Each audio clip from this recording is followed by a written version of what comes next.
in a region an electric field vector E is equal to alpha x j cap. In a region an electric field vector E is equal to alpha x j cap exists. Find number first part dimensional formula of alpha.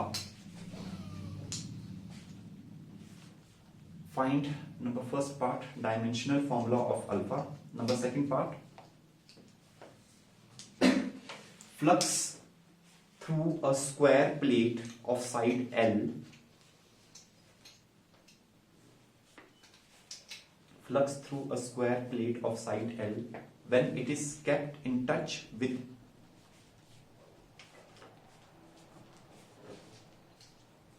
both axes. When it is kept in touch with both axes with its one vertex at origin. When it is kept in touch with both axes and its one vertex at origin. And it lies in, इसमें है it lies in XY plane, फिर है YZ plane, फिर है ZX plane. XY plane, YZ plane and ZX plane.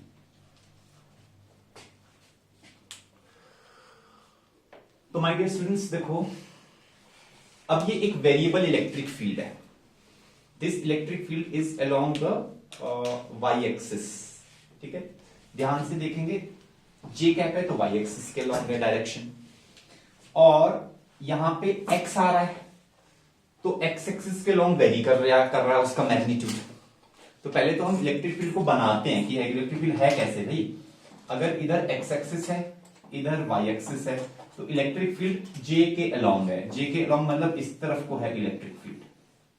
लेकिन ऐसी parallel lines नहीं है. मैं तो पैरेलल लाइंस बना रहा हूं ना. पैरेलल लाइंस को क्या रिप्रेजेंट करता है? Uniform electric field. ये तो यूनिफॉर्म नहीं है वैसे.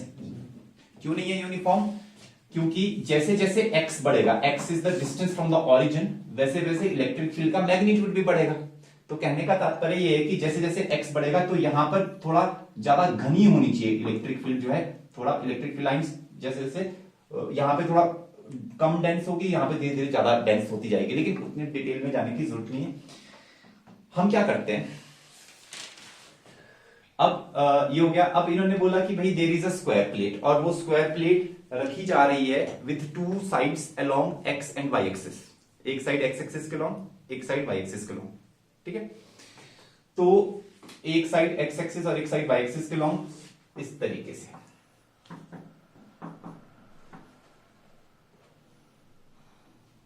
इस तरीके से रखी जा रही है. ठीक है, ऐसे करके, और वो स्क्वायर प्लेट है, एल लेंथ है उसकी. अब यहां पर इलेक्ट्रिक फील्ड ऊपर की तरफ है.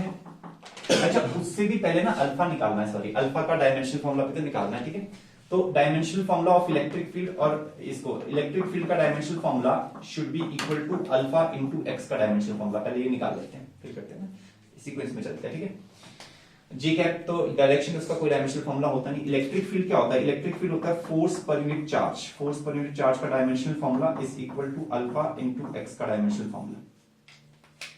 ठीक है, तो फोर्स का आपको पता ही है M L T minus two. Charge का भी आपको पता है A into T. That is equal to alpha का निकालना है, एक्स का है एल.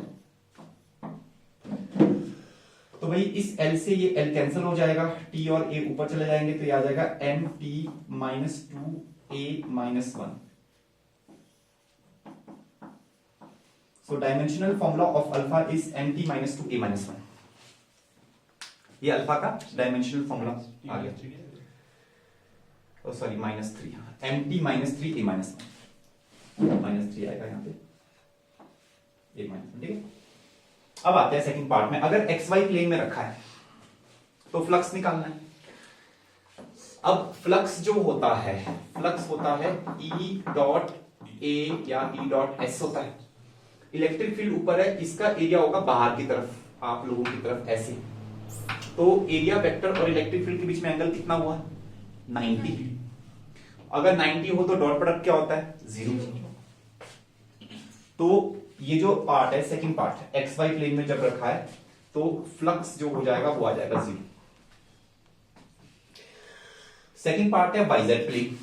अच्छा, ये वाई है, ये एक्स है, ये एक्स है, ये वाई है, बाहर की तरफ जेड है। तो वाई जेड प्लेन में ऐसे ऐसे करके रखना चाहिए। वाई जेड प्लेन में हमने ऐसे रखना चाहिए इसको, ठीक है, ऐसे रखा हमने। इलेक्ट्रिक फील्ड तो भाई ऊपर की तरफ है, ठीक है, electric field is in the upward direction. Area vector किस तरफ होगा? एक्स एक्सिस के लॉन्ग होगा, तो एरिया वेक्टर इस तरफ होगा, वेक्टर एस कह लो या वेक्टर ए कह लो। अब इस बार भी दोनों के बीच में एंगल कितना? 90 आ गया, तो इस बार भी फ्लक्स कितना हो गया? फिर से 0 हो गया, ठीक है। तो flux in the second case is again 0, ठीक है। अच्छा, तीसरा जो है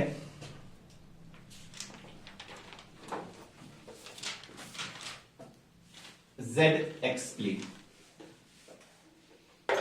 जेड एक्स प्लेन में ये एक्स हो गया, ये वाई हो गया और ये जेड हो गया। तो ये वाला प्लेन यहां पर ऐसे स्क्वायर रखा हुआ है, लेंथ एल विड्थ एल, और इस बार एरिया वेक्टर ऊपर की तरफ है भाई,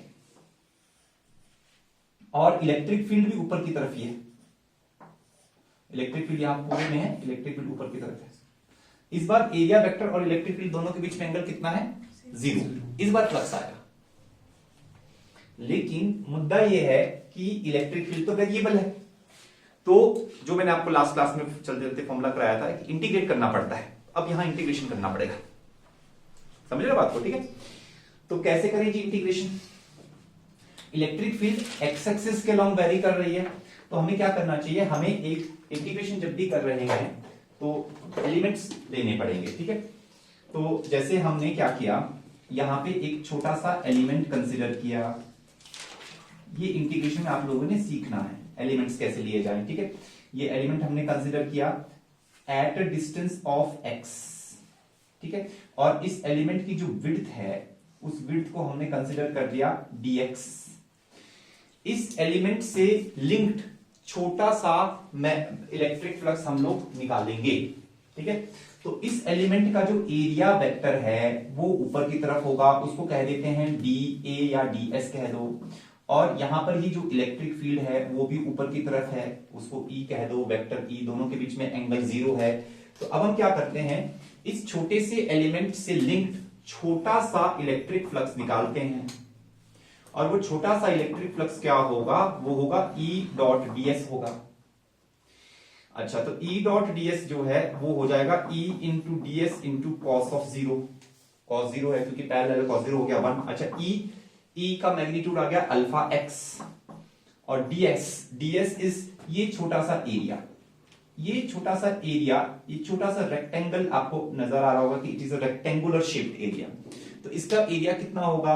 इसका एरिया होगा length into width. Length is l and width is dx। Length is l and width is dx, है ना। लेंथ इंटू विड्थ होता है ना रेक्टेंगल का एरिया, तो l इज लेंथ, है ना। ऐसे करके भी इमेजिन कर सकते हो ना आप लोग, ऐसे करके मान लो इस एलिमेंट को मैंने काट के यहां रखा, इसकी विड्थ ये dx है, लेंथ l है, ये लेंथ l है, तो एरिया क्या आएगा? l into dx। ऐसे इमेजिन करना होता है। अब करना होता है integration. Now integrating both sides, so integration of d phi is equal to alpha l x dx। Integration करेंगे, अल्फा l बाहर आएगा, तो यहां पर आ जाएगा 0 टू फाई। x की लिमिट्स, x कहां से कहां वेरी करेगा? ये x है, और सबसे लेफ्ट में x की वैल्यू 0 होगी, और सबसे राइट में जब पहुंचेंगे तो x की वैल्यू कितनी हो जाएगी? l। 0 से l वेरी करेगा, तो यहां पे आ जाएगा 0 टू l। इंटीग्रेशन देखो इजी होता है, अभी इसके आगे आसान सा फॉर्मूला लगेगा, इंटीग्रेशन हो जाएगा, बट इंटीग्रेशन से पहले ये सब करना सीखना पड़ेगा। वो भी इजी है, ऐसी बात नहीं है, लेकिन मैं तुम्हें बता रहा हूं जो कुछ मैंने अभी तक किया, जब तक तुम ऐसी चीज अपने आप 10 12 15 क्वेश्चनों में नहीं करोगे, स्टूडेंट क्या करता है, क्लास में आता है, समझ जाता है, और लेकिन करता नहीं है। ये एक बहुत बड़ी प्रॉब्लम है। जब आपको पता है कि ये कोई अच्छी चीज क्लास में कराई गई, वैसी चीजों को कम से कम जो है 10 12 जगह पे अपने आप करो, तुम सीख जाओगे। इतनी छोटी सी चीज है, मतलब सीखना सीखते हैं ऐसे, और बहुत कम चीजें होती हैं जो कि एक्सेप्शनल्स होती है। जब ये एक्सेप्शनल चीज है, ये सीखने कैसे सीखते हैं, हमने भी ऐसे सीखी आप, लेकिन आप उसको करना पड़ेगा आपको बेसिकली। क्योंकि एक चीज होती है टीचर बोल रहा है और आप समझ रहे हो, that is one thing, but उससे आपको आएगी नहीं चीज, आपको तब आएगी जब आप खुद करोगे। हर सब्जेक्ट में ये लागू है। डी फाई का इंटीग्रेशन आ जाएगा जी phi, and limit will be 0 to 5। और मैं तो आपको बोलता हूं अभी तक जितना हमने सिलेबस कर दिया है, मैं ही 10-12 बार ये चीज करा चुका हूं। अगर आप उस सिलेबस को ढंग से रिवाइज कर लो तो 10-12 बार ऐसे ही हो जाएगा।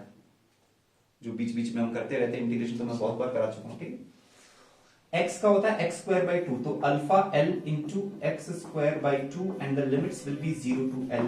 अपर लिमिट डाल दो 5 minus lower limit 0, alpha l/2 बाहर, x की जगह पे अपर लिमिट डाल दो l² माइनस 0², बस ये आ जाएगा। तो फाई कितना आ रहा है, alpha l³/2 volt into metre is the unit.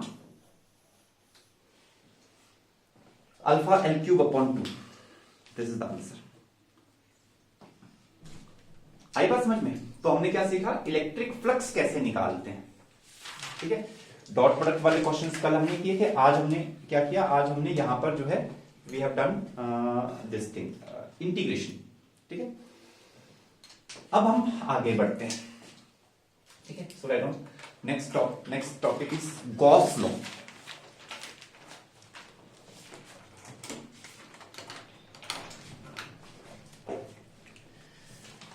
Gauss law.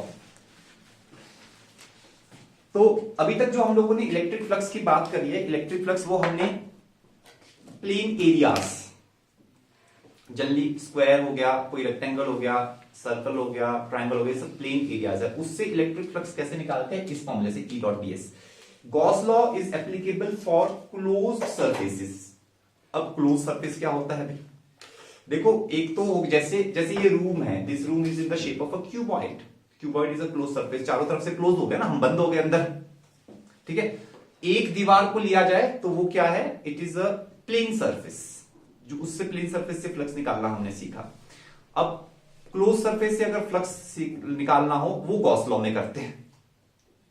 ठीक है, तो लिखिए स्टेटमेंट, लिखिए गॉस लॉ, गॉस थ्योरम या गॉस लॉ एक ही बात है। ठीक है, it states that the flux linked with the closed surface, the flux linked with the closed surface placed in an electric field,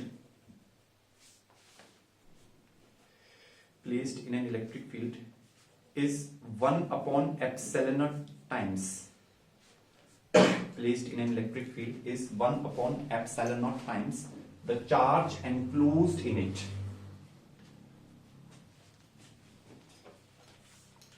is 1/epsilon times the charge enclosed in it।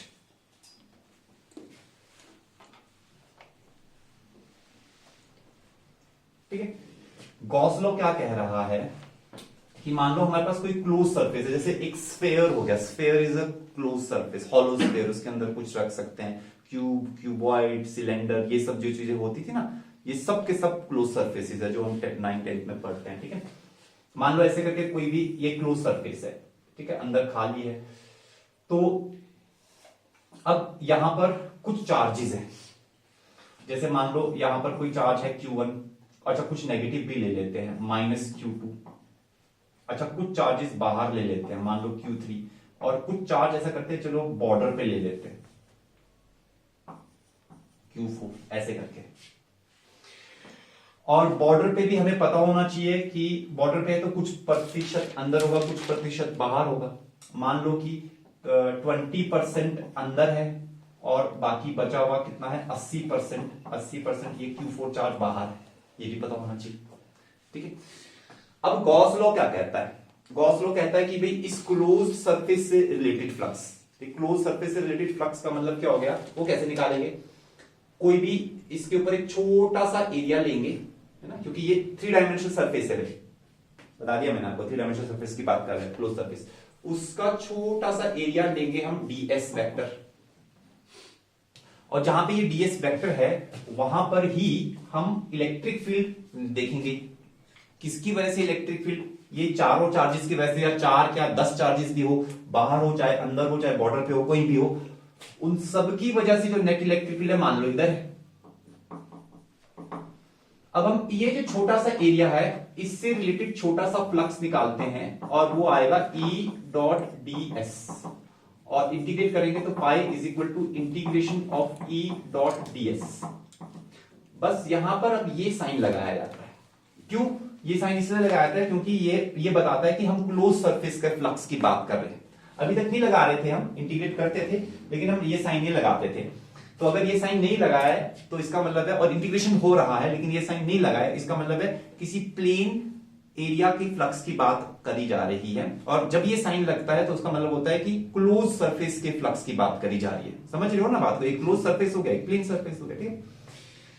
तो Gauss law क्या कहता है कि ये जो flux है this is equal to 1 upon epsilon not times the charge enclosed.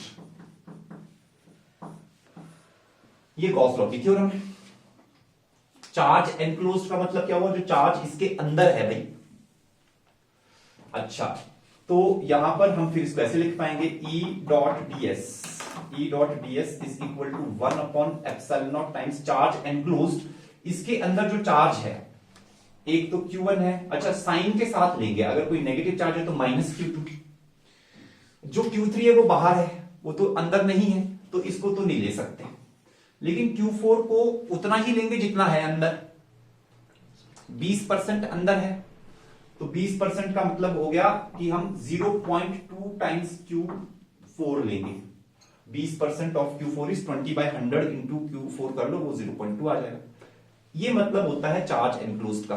अब important चीज देखो, राइट हैंड साइड में Q3 नहीं आया ना, राइट हैंड साइड में Q3 तो नहीं आया क्योंकि वो तो बाहर था। लेकिन जो लेफ्ट हैंड साइड में इलेक्ट्रिक फील्ड है उसमें Q3 का कंट्रीब्यूशन है। जो ये इलेक्ट्रिक फील्ड यहां पर है, क्या इस इलेक्ट्रिक फील्ड में Q3, अगर हम Q3 यहां से हटा दे तो डेफिनेटली इलेक्ट्रिक फील्ड में कुछ बदलाव आएगा। तो ये बात को ध्यान में रखना है कि लेफ्ट हैंड साइड में जो इलेक्ट्रिक फील्ड है उस इलेक्ट्रिक फील्ड में उन चार्जेस का भी कंट्रीब्यूशन होता है जो चार्जेस सरफेस से बाहर है। ऐसा नहीं है कि वो चार्जेस का कंट्रीब्यूशन नहीं होगा, लेकिन राइट हैंड साइड में उस चार्जेस का कोई कंट्रीब्यूशन नहीं है जो चार्जेस सरफेस के बाहर हो, सिर्फ सरफेस के अंदर के ही चार्जेस का कंट्रीब्यूशन होगा। ठीक है, तो ये है। अब सबसे पहले तो ये गॉस लॉ के ऊपर छोटे मोटे क्वेश्चंस आने चाहिए। जैसे देखिए, क्वेश्चन लिखिए जरा, find out the electric flux linked with a tube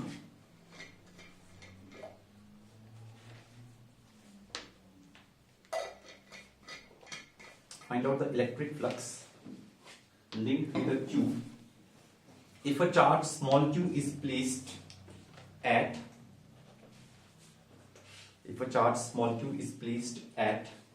number first part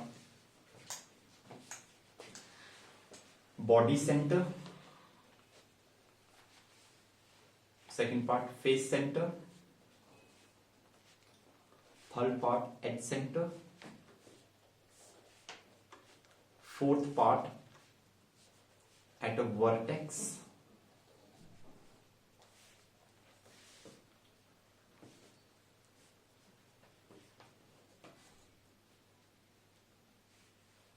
fifth part when charge is at vertex.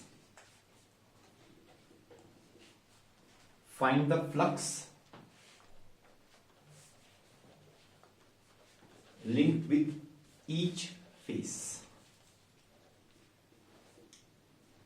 Find the flux linked with each face when charge is at vertex. ठीक है, देखो बहुत simple question, एकदम board level का question लिखिए। हमारे पास ये एक क्यूब है, थोड़ा सा अब यहाँ पे सॉलिड स्टेट जो है उसका यूज होगा यहां पर भी। ठीक है, फेस सेंटर वगैरह जो मैंने वर्ड्स यूज किए सॉलिड स्टेट में होते हैं, ठीक है, आपको पता ही है, ठीक है। अगर एकदम सेंटर पे चार्ज है Q, तो सारा का सारा चार्ज एनक्लोज्ड है, तो फ्लक्स क्या हो जाएगा, फ्लक्स हो जाएगा 1/ε0 times charge enclosed is Q, तो ये हो जाएगा Q/ε0, ठीक है। तो मैं बस इस फॉर्मूले को यूज कर रहा हूं, flux is equal to Q/ε0। Integration वाले क्वेश्चंस भी होंगे, वो बाद में होंगे, पहले हम सिंपल ये जरा सिंपल चीज समझ ले, ठीक है। अच्छा, सेकंड,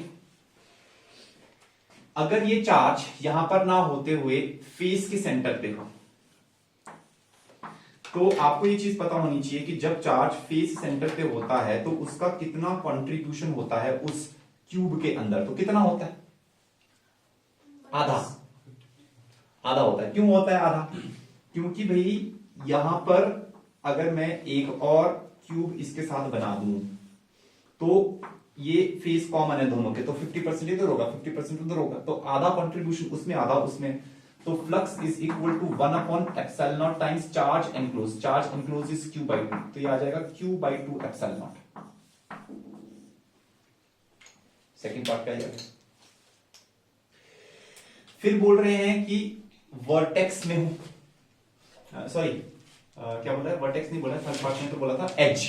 अच्छा, एज और वर्टेक्स में क्या फर्क होता है, एज होती है ये साइड्स, ऐसे ये साइड्स, वर्टेक्स होता है कोना, ठीक है। तो अगर एज, अच्छा यहां पे करता हूं, अगर इस एज पे हो, मतलब इस वाले क्यूब के इस एज पे हो, ठीक है, यानी कि अगर यहां पर है तो वो कितना प्रतिशत इसके अंदर है, वो होता है 1/4। अभी सॉलिड स्टेट साइड रिवाइज नहीं किया होगा ना, ठीक है ना, लेकिन अगर इसके बारे में 1/4 होता है। कैसे होता है, आप देखो ना, दो तो ये बन गए, अगर मैं दो और बना दूं ऊपर,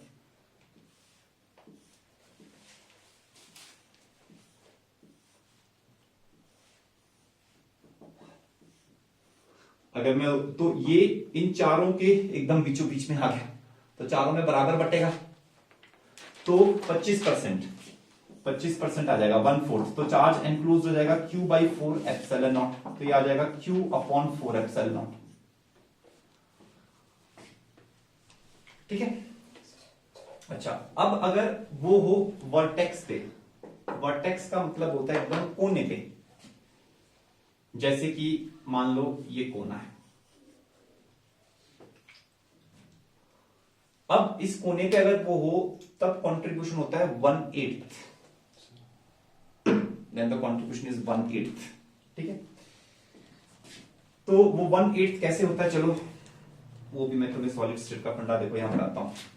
जैसे ये एक कोना है, किसके लिए, इस वाले के लिए, इस वाले के लिए कोना है। अब ये कोने पे है तो इन चारों पे तो बटा हुआ है, लेकिन बाहर की तरफ भी आएगा, तो बाहर की तरफ भी यहां पे और बन जाएंगे हमारे पास,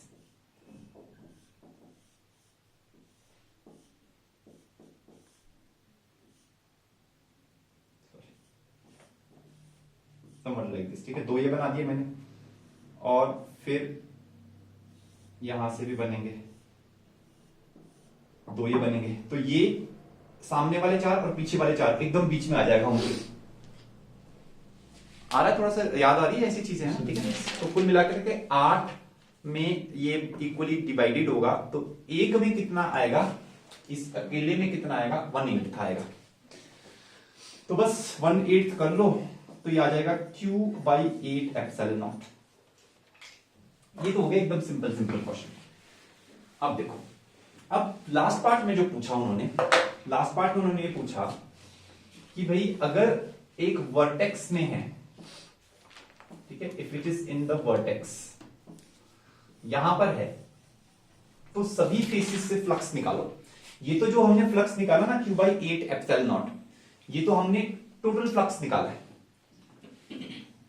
ठीक है। अच्छा, इसके और भी कई मायने हैं। टोटल फ्लक्स का मतलब क्या हो सकता है कि जितनी भी इलेक्ट्रिक लाइंस इससे निकल रही हैं, जितनी भी इलेक्ट्रिक लाइंस इससे निकल रही हैं, अगर इससे 80 इलेक्ट्रिक लाइंस निकल रही हैं तो उसकी 1/8 इसके अंदर जा रही है। 80 का 1/8 कितना हुआ, 10 इलेक्ट्रिक लाइंस इसके अंदर जा रही है, बाकी जो 70 इलेक्ट्रिक लाइंस है वो बाहर जा रही है, because the flux is defined as the number of electric lines of forces crossing, ठीक है। लेकिन वो जो इलेक्ट्रिक लाइंस अंदर जा रही हैं वो ये इसके क्यूब के फेसेस कितने होते हैं? 6।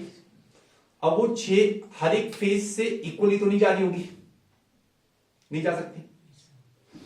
जब हमारे पास जैसे अगर हमने सबसे फर्स्ट पार्ट जब लिया था, जब सेंटर पे रखा था हमने चार्ज क्यूब, तब यहां से जो इलेक्ट्रिक लाइंस जा रही होंगी, अब वो 6 के 6 फेसेस से बराबर जाएंगी, जाएंगी कि नहीं जाएगी?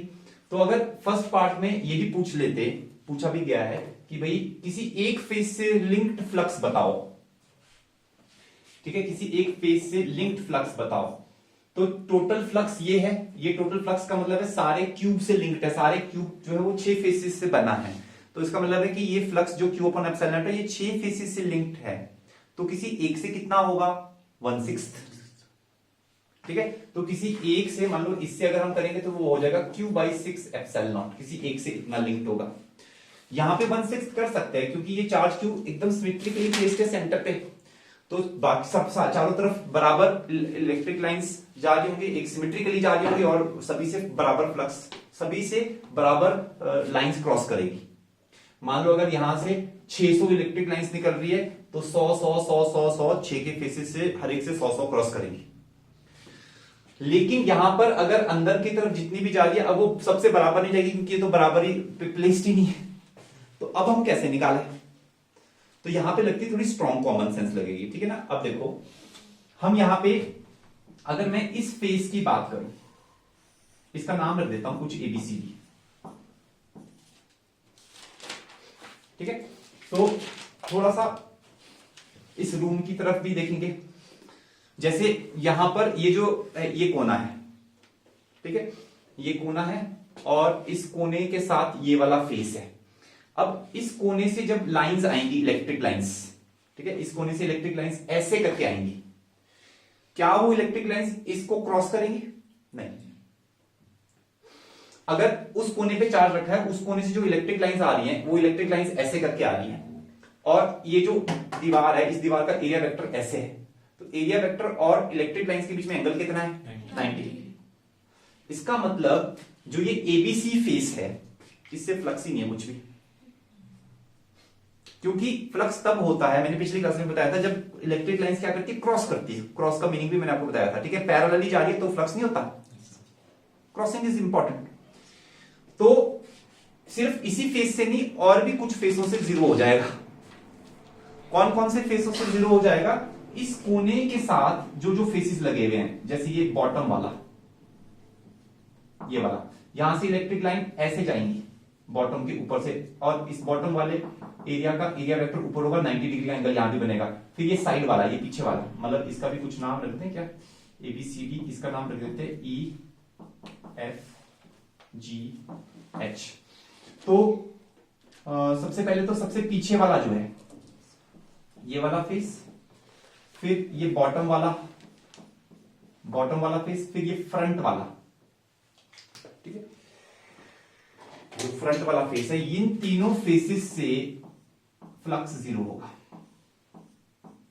बॉटम, पीछे वाला, फ्रंट वाला। उसका रीजन क्या है? उसका रीजन है क्योंकि इन तीनों फेसेस का जो कॉमन वर्टेक्स है वहां पर चार्ज रखा है, और वहां पर चार्ज रखा है तो वहां से इलेक्ट्रिक लाइंस कैसे जा रही होंगी? इन तीनों फेसेस के पैरेलल जा रही होगी।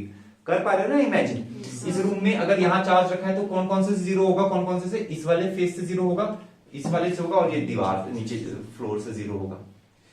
अब इतना हो गया, तो कुल मिला के 6 फेसिस में से 3 फेसिस से तो जीरो हो गया। अब बचे 3 फेसिस, कौन कौन से? ये टॉप, ये साइड और ये back. Now this top, side and back faces, they are symmetrically placed with respect to this. आप खुद ही देखो ना, यहां पे अगर चार्ज है तो इस चार्ज के लिए वो वाला, वो टॉप और ये वाली दीवार, they are symmetrically placed, same distance पे है। इसका मतलब क्या हुआ? इसका मतलब ये हो गया कि डेफिनेटली यहां से जो इलेक्ट्रिक लाइंस है, यहां से जा रही होंगी, यहां से जा रही होंगी, बैक से भी जा रही होंगी, अब वो बराबर जाएंगी तीनों से, क्योंकि सिमेट्रिकली प्लेस्ड है तो बराबर डिस्ट्रीब्यूट होगी। तो इसका मतलब है कि इलेक्ट्रिक फ्लक्स, जो इसके अंदर इलेक्ट्रिक फ्लक्स आ रहा था, कितना आ रहा था? इतना, उसका वो बराबर डिस्ट्रीब्यूट होगा इन 3 फेसिस पे। जो मैंने शेड नहीं किए, तो एक से कितना जाएगा, इसका 1/3। तो किसी भी एक तो फ्लक्स जो आ जाएगा वो आ जाएगा 1/3 ऑफ Q/8 ε0। तो ये आ जाएगा Q/24 ε0। ये Q/24 ε0 फ्लक्स किन से जाएगा, जो बाकी के 3 बच गए जिनको हमने शेड नहीं किया है, और जिन 3 को हमने शेड कर दिया है उनसे जाएगा 0। तो हमने 6 के 6 फेसेस से फ्लक्स निकाल दिया। Are you understanding this thing? ठीक है, so this is the common sense लग रही है। हाँ बोलो भी, चलो वो सोचो ना, ठीक है ना, अगर 30 यहां से लाइनें अंदर जा रही हैं तो 30 में से 10 10 और 10 तो क्रॉस करेंगे नहीं करेंगे, बराबर क्रॉस करेंगे कि नहीं करेंगे, क्योंकि सिमेट्रिकली प्लेस्ड है। एंगल कुछ भी हो, एंगल से हमें अभी लेने देना नहीं है, नंबर ऑफ इलेक्ट्रिक लाइंस की हम बात कर रहे हैं। एंगल तो कुछ होगा कॉम्प्लिकेटेड, निकालना पड़ेगा। उसके लिहाज से हम कह सकते हैं कि बराबर जाएंगी तो जितना भी, और टोटल फ्लक्स इसके अंदर जितना आ रहा वो इतना है, तो उसका 1/3 होगा। आई बात समझ में? तो इसका आंसर क्या बना, इसका आंसर ये बना कि भाई वो 3 फेसेस जिसपे चार्ज रखा हुआ है, जिनका कॉमन वर्टेक्स चार्ज है, लिख लो आंसर, लिख लो इसका। Flux is 0 through 3 faces, flux is 0 through 3 faces where 3 faces in which या कैसे लिखें, 3 faces which have a common vertex, at the point where charge is kept. 3 faces which have a common vertex at the point where charge is kept.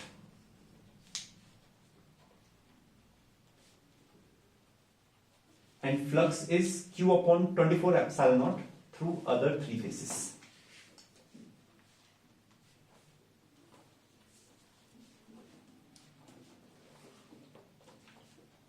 And flux is Q/24 ε0 through other 3 faces. देखो एक और तरीके से भी कर सकते हैं, अगर आपको इस सॉल्यूशन में जैसे आप क्वेश्चन उठा रहे हो, लेकिन वो थोड़ा लंबा हो जाता है, इसलिए मैं ये वाला सॉल्यूशन देता हूं। लेकिन चलो मैं आपको बताता हूं, देखो, क्योंकि आपके दिमाग में ये आ रहा है कि भाई ये 1/3 कैसा आया। अब मैं इस 1/3 के बगैर ये आंसर ले आऊंगा, लेकिन अब आपको कंस्ट्रक्शन आनी चाहिए। फिर मान लो यहाँ पे चार्ज 2 है, अब मैं क्या करने वाला हूं, मैं ऐसी कंस्ट्रक्शन यहां करने वाला हूं, ठीक है। तो मैंने क्या किया, यहां पर एक, मतलब क्वेश्चन सॉल्व करने के कई तरीके होते हैं, जैसे यहां पे मैंने एक ले आया, ठीक है, इसके बाद मैं इसके नीचे ये ले आया, फिर मैं यहां पे ले आया, ऐसे करके ले आया, ये 4 बना दिए मैंने। अब मैं 4 आगे के बना देता हूं, 8 हो जाएंगे। अब मैंने यहां पे ऐसे खींचा, यहां पे ऐसे खींचा, यहां पे ऐसे खींचा, इन तीनों को जोड़ा, यहां से पूरा नीचे किया, यहां से ऐसे, यहां से थोड़ा सा नीचे, यहां से इस तरीके से कर लो, यहां से इसको आगे खींचो, इसको भी आगे खींचो। मतलब कंस्ट्रक्शन में थोड़ा, इसमें थोड़ी ज्यादा मेहनत है बेसिकली, लेकिन यू कैन डू इट। ऐसे करके अब मैंने बना दिया, ये बन गया। अब हुआ क्या है, अब 8 मैंने बना दिए क्यूब्स, लेकिन 8 क्यूब्स को जोड़कर के एक बड़ा क्यूब बन गया। उस बड़े क्यूब के सेंटर पे है चार्ज क्यूब, दिख रहा है। अब उस बड़े क्यूब से टोटल फ्लक्स कितना होगा, इतना। टोटल फ्लक्स बड़े क्यूब से कितना होगा, दैट विल बी Q/ε0। और उस बड़े क्यूब के किसी एक फेस से, सिर्फ इस फेस से, ये एक फेस है बड़े क्यूब का, इससे कितना होगा, बड़े क्यूब के कितने फेस है, 6। तो किसी एक फेस से कितना होगा, किसी एक फेस से होगा Q/6 ε0, 1/6। उस एक फेस में 4 ये छोटे छोटे खाने हैं, 4 स्क्वायर्स हैं, और सिमेट्रिकली प्लेस्ड है, तो किसी एक से कितना आएगा, इसका 1/4। बात समझ रही है, आगे ना फिर से Q/24 ऐसे भी कर सकते हैं, लेकिन फिर ये डायग्राम बनाना आना चाहिए, तो अगर आ जाए, अदरवाइज वो कॉमन सेंस ठीक है, ठीक है। चलो एक क्वेश्चन होमवर्क के लिए लिखो जरा। अब वो उसमें भी कॉमन सेंस लगेगी, ठीक है ना। देखो कॉमन सेंस मतलब क्वेश्चन ऐसा है कि भाई हमारे पास एक स्क्वायर है, उस स्क्वायर की साइड है ए, दिस इज अ स्क्वायर, ठीक है, इस स्क्वायर की साइड ए, इस स्क्वायर के सेंटर, स्क्वायर का सेंटर कहां होता है, डायगोनल मीट करते हैं, उस स्क्वायर के सेंटर से ऊपर a/2 के डिस्टेंस पे हमने रख दिया चार्ज को Q, ठीक है, उस स्क्वायर के सेंटर से ऊपर कितने डिस्टेंस पे, a/2 पे हमने चार्ज Q रख दिया, ऊपर से हमने एक कपड़ा लपेट दिया। अब कपड़े का कोई शेप नहीं होता, हम ये भी नहीं कह सकते कि ऊपर से स्पेयर रख दिया, स्पेयर रख दिया, हमने क्या कर दिया, एक क्लॉथ ऊपर से डाल दिया, बन गया क्लोज सरफेस, ठीक है। अब फ्लक्स निकालना है through that cloth, not through the square. समझ में आ रही बात? Is the diagram clear to you? ठीक है ना, एक स्क्वायर लिया, उसके सेंटर से a/2 डिस्टेंस ऊपर चार्ज रखा, ऊपर से कपड़े से ढक दिया। लिख लो question, find out the flux through the cloth. तो क्वेश्चन ये इजी होगा अगर आप कॉमन सेंस लगाओगे, जैसे इस वाले में भी कॉमन सेंस लगी। कॉमन फ्लक्स के ऊपर बेस्ड जो क्वेश्चन आते हैं थोड़ा कॉमन सेंस बेस्ड आते हैं, मतलब आसान होंगे लेकिन थोड़ा कॉमन सेंस इन्वॉल्व हो जाएगी, तो कॉमन सेंस लगानी पड़ती है बेसिकली, ठीक है। तो इसको अटेम्प्ट करना, बाकी कल देखते हैं।